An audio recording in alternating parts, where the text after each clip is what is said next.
Coops, kamusta kayo? Kamusta araw nyo? Pambihira, tanghali na. Tinanghali na naman ang gising.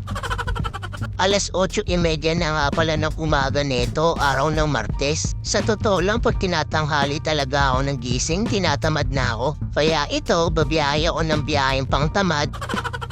Ito ay personal na biyahe ko. Ito ay personal na biyahe ko lang at personal kong diskarte. Para sa unang biyahe, guwame lang muna ako dahil tanghali na. Tamad na ako mag-long ride kapag tanghali na ako nag-umpisa. Pero kasalanan ko naman to, di ko naman kayo sinisisi.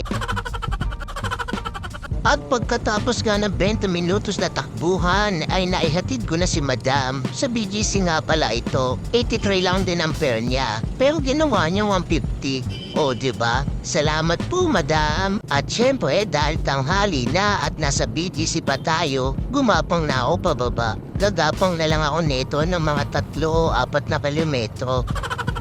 Para saan di baling maubos yung gas, wag lang yung oras. Lalo ako walang mapapala nito pag tinanghali pa ako lalo. Tsaka sobrang tipid naman din talaga ng motor ko. Ang motor ko nga pala ay PCX 160, tapos ang pangalan naman niya ay Keps. Yung isa ko namang motor ay Sniper 155. Pangalan naman nun ay Coops. Bali sila ay sina Coops at Keps.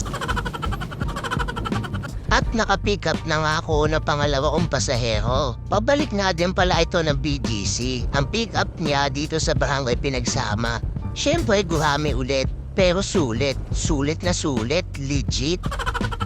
At pagkalipas nga ng 15 minuto na takbuhan, nakating na namin ang drop-off location ni Sir. 69 pesos nga lang pala ang fare niya dito, pero 180 pesos naman ang binayad niya sa akin.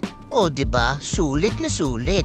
Legit. Maraming salamat po sir, maraming salamat po talaga sa pasobra. At syempre, dating gawi, balik ulit tayo sa pwesto natin kanina para mag-abang ng booking. Dito kasi sa BGC, pag tanghali na talaga, matumal na talaga ang booking. Kaya ang ginagawa ko, gumagapang na ako pababa. Uulitin ko lang ha, sariling diskarte at paniniwala ko to mga Coops.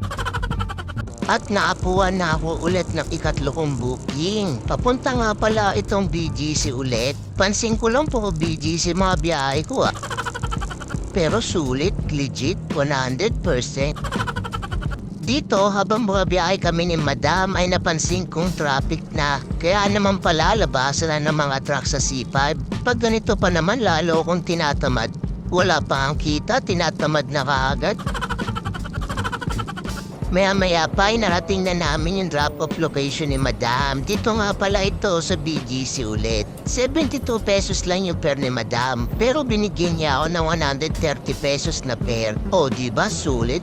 Sulit na sulit. Salamat po Madam. Salamat po sa pasoba. Time check alas 10:35 na ng umaga. At nakatatlong booking na ako. Nakatatlong gami.